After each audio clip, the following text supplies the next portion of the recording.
السلام عليكم ورحمة الله وبركاته، والصلاة والسلام على رسول الله، وأهلا بيكم معانا النهاردة في فيديو جديد. النهاردة هنشرح برنامج الأودن الإسلامي آخر إصدار، وكمان هنقوم بشرح عمل عليه علشان نفهم الدنيا ماشية إزاي وإيه هي المميزات الجديدة اللي تم تحديثها في الإصدار الجديد. فيلا بينا على طول نبدأ الشرح، ويا ريت قبل ما نبدأ الشرح نشترك في القناة ونفعل زر الإشعارات علشان يوصلنا أي جديد بنعمله على القناة. وكمان معانا مفاجأة كبيرة جدا في نهاية الفيديو، مسابقة وخصم كبير جدا على اس كي اللوكر وعلى برنامج الأودين الإسلامي. فيلا بينا على طول نبدأ الشرح، ويا ريت قبل ما نبدأ الشرح تشتركوا معانا في القناة وتفعلوا زر الإشعارات علشان يوصلكوا أي جديد بنعمله على القناة. يلا بينا على طول نبدأ الشرح. أهلا بيكم معانا النهاردة مرة تانية، والنهاردة هنتكلم عن التحديث الجديد لبرنامج الأودين الإسلامي، ونشوف إيه هي المميزات أو الإضافات اللي تم تحديثها في برنامج الأودين الإسلامي. مبدئيا أول حاجة هنبدأ نروح على ام تي كي برو علشان نشوف التحديث الجديد وإيه هي الإضافات اللي أخونا علي حساني تم إضافتها في البرنامج الأودين الإسلامي، ونجرب مع بعض برضو أكتر من حاجة عملي علشان نفهم إزاي نقدر نشتغل عليه بطريقة سهلة جدا، مع إن الموضوع سهل جدا. هنبدأ ننتظر شوية كده مع بعض لحد ما يفتح معانا البرنامج بشكل طبيعي. وزي ما قلت في بداية الفيديو، في مسابقة وفي مفاجأة كبيرة جدا هتكون موجودة في نهاية الفيديو. زي ما حضراتكم شايفين، الأودين الإسلامي أصبح من البرامج اللي صعب تشرحها في فيديو واحد. الموضوع أصبح صعب لأن العمليات كتير جدا، فإنك تشرح الأودين الإسلامي فالموضوع عايز له مثلا كورس كامل عشان تبدأ تشرح الأقسام بتاعته كلها. فطبعا فكل تحديث هنبدأ نقول الإضافات الجديدة بحيث أنت تجمع من خلال الفيديوهات أغلب العمليات اللي تم تحديثها في برنامج الأودين الإسلامي. دلوقتي حاليا ام تي كي برو فيرجن 30 ده اخر اصدار من برنامج الاودين الاسلامي. طيب هنتكلم عليه النهارده، هنتكلم عن تابلت تي 509. طيب انت فتحت واجهة البرنامج زي ما حضراتكم شايفين، وطبعا كلكم او اغلب الناس اللي شغاله بتعرف تفتح الواجهه بسهوله بدون اي اخطاء. تمام، بعد كده بروح على ايه؟ بروح على ام تي بي زائد اي دي بي زي ما حضراتكم شايفين. هلاقي عندي تحت خالص التي 505 والتي 509. طبعا التي 505 شرحناه قبل كده، وطبعا طريقته سهله جدا. اول ما بتضغط عليه كده بيقول لك اختار ملف اليوزر داتا، وبعد كده بتدخل الجهاز داونلود وبتقوم بالتفريش بطريقه طبيعيه، بيتفرمت التابلت في اقل من ثواني. طيب ايه اللي معانا بعد كده؟ معانا فورمات تي 509. اول ما بنضغط عليه بيبدأ يظهر لي كل العمليات الخاصة بتابلت تي 509.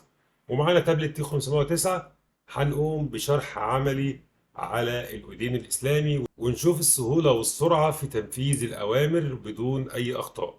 مبدئيا حتة إن التابلت يدخل معاك بروم أو دياج وأنت مش عارف تخرجه، دي مشكلتك أنت لسبب: يا اما مشكله تعريفات، يا اما في مشكله او خطا في ريستارت البورت. يعني ايه؟ يعني لو انت الامر ما بيتنفذش معاك ومتاكد ان تعريفاتك سليمه ومنزل اخر اصدار، لازم تعمل ريستارت للبورت. ده بتعمل ريستارت للبورت ازاي؟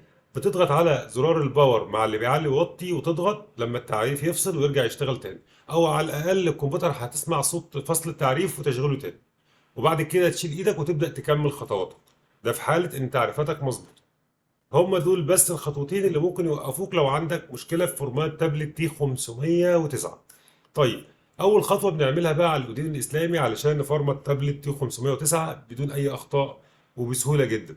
أول حاجة عندنا في الأودين الإسلامي، أول حاجة خالص هي جو تو بروم ام تي بي، يعني حول لي الجهاز من الوضع اللي هو شغال فيه دلوقتي إلى وضع البروم علشان نقدر نتعامل معاه. طيب بضغط هنا، بعلم هنا واضغط على ستارت ناو زي ما حضراتكم شايفين بالظبط. هنبدأ نستنى ثواني كده لما التابلت يعمل سويتش، يحول لي من وضع الام تي بي ده الى وضع البروم اللي هو الوضع اللي هنبدأ نشتغل عليه. خلال لحظات بسيطة جدا زي ما حضراتكم شايفين هيتم فصل التابلت وهيدخل على وضع البروم بالمنظر اللي حضراتكم شايفينه. وطبعا الصوت اشتغل اللي هو انه فصل ودخل بروم. هنبدأ نروح للخطوة اللي بعد كده. الخطوة اللي بعد كده لو التعريفات مظبوطة وكل حاجة سليمة مفيش أي أخطاء، هتروح على طول على فورمات. تمام؟ يعني لو أنت تعريفاتك مظبوطة وكل حاجة تمام مفيش أي أخطاء، هتروح على فورمات على طول وهتضغط ستارت. طيب لو أنت عندك خطأ، يعني مثلا حصلت مشكلة أو الجهاز مثلا ما رضاش خد الأمر وما نفذش وقف في النص، اي حاجات من اللي بتظهر لاي حد دي طبيعي طبعا، مش مشكله في البرنامج، مشكله عندك انت. طيب نحلها ازاي؟ اتحط لك اكتر من اصلاح في الاداه، عندك فيكس هاند شيك نيو وفيكس هاند شيك اولد. هتستخدم فيكس هاند شيك نيو طبعا، وتعيد تثبيت التعريفات تاني وتراستر البورت وبعدها تعمل فورمات.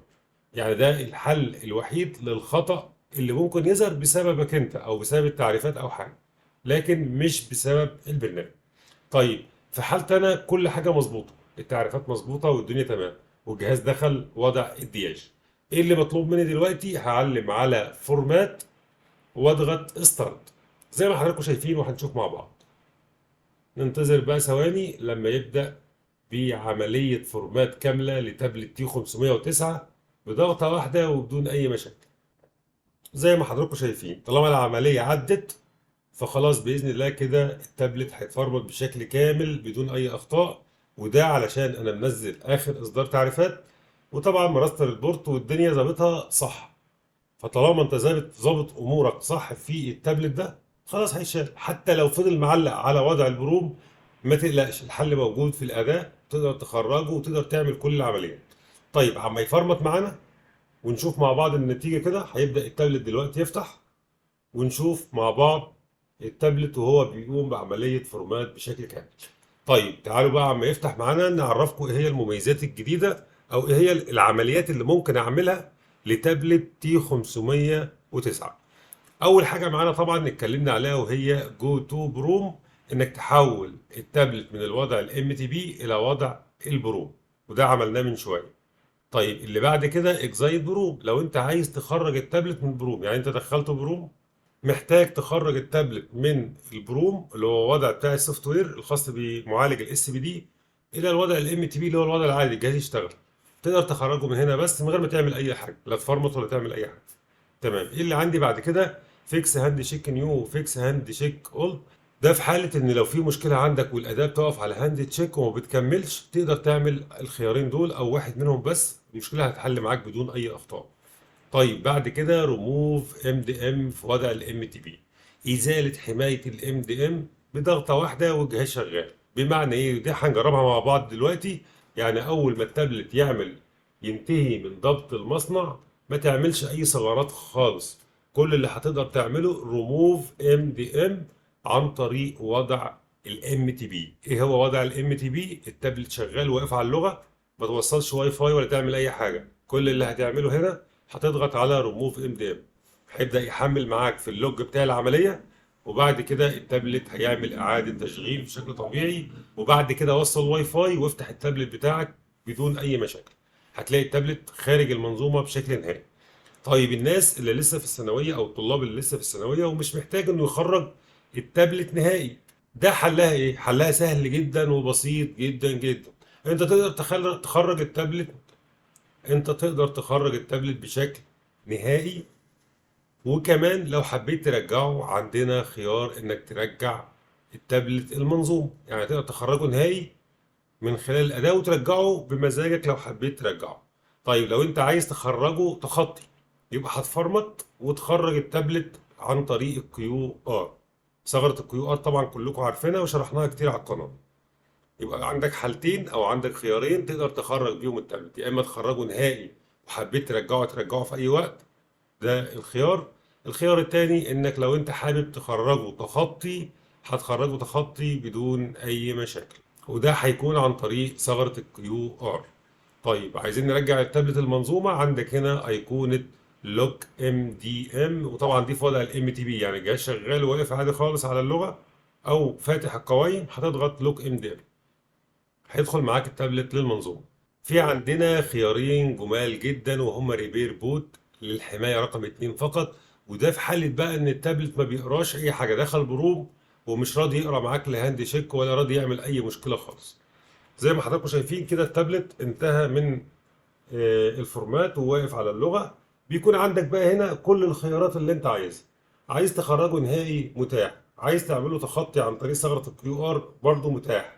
فانت بدماغك بقى او حسب العميل اللي هيكلمك او على حسب اللي جاي يخرج التابلت، هتبدأ تحدد انت عايز تعمل ايه. لكن التركية كلها انك تقدر تعمل ضبط مصنع للتي 509 بسهولة بالشكل اللي حضرتك شفته. تمام.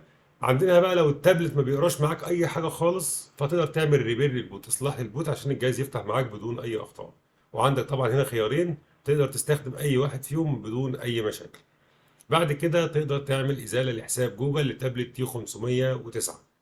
وطبعا تقدر تعمل اصلاح للدرايف او التعريف لو في اي اخطاء بسبب التعريفات. فيبقى الموضوع سهل جدا، الموضوع قوي جدا جدا. طبعا احنا بنتكلم على اضافه بسيطه جدا من مميزات كتير جدا جدا موجوده في برنامج الاودين الاسلامي. وطبعا برنامج الاودين الاسلامي من اقوى البرامج العربيه اللي موجوده لعمليات السوفت وير. وطبعا اي برنامج عربي محترم وقوي هيتم شرحه على القناه بتاعتنا بلا استثناء.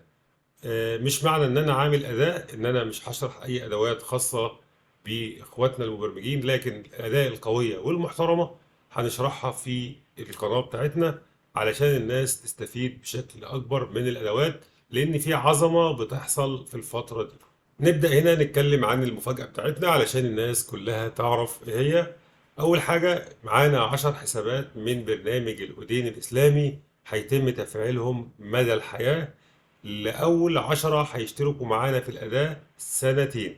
بمعنى أصح أول 10 مشتركين في أداة اس كي اللوكر هياخدوا معاه الأودين الإسلامي مجانا مدى الحياة لأول 10 مشتركين.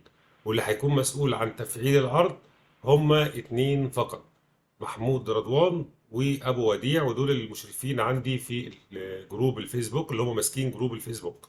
فطبعا كل الناس اللي بتشوفنا تقدر تروح للفيسبوك أو الجروب من تحت الرابط ده، ويقدر يفعل سنتين اس كي اللوكر. هياخد معاهم الاودين الاسلامي اول 10 مشتركين فقط، هياخد معاهم برنامج الاودين الاسلامي مجاني مدى الحياه. يبقى هو ده العرض اللي احنا عملناه النهارده على برنامج الاودين الاسلامي. برنامج اس كي اللوكر سنتين، مش متاح مع سنه، يعني اللي هيفعل سنه مش متاح العرض. وهيكون العرض من خلال محمود رضوان وابو وديع فقط. وتقدر توصل ليهم من خلال رابط الجروب، وهيكون الرابط موجود في الوصف تحت الفيديو. طبعا ده اقل جزء اتكلمنا عنه في برنامج الدين الاسلامي. وبكده النهارده يكون الفيديو بتاعنا انتهى، ويا ريت ما تنسوش تدعمونا بالاشتراك في القناة وتفعيل زر الاشعارات علشان يوصلكوا اي جديد بنعمله على القناة. والسلام عليكم ورحمة الله وبركاته.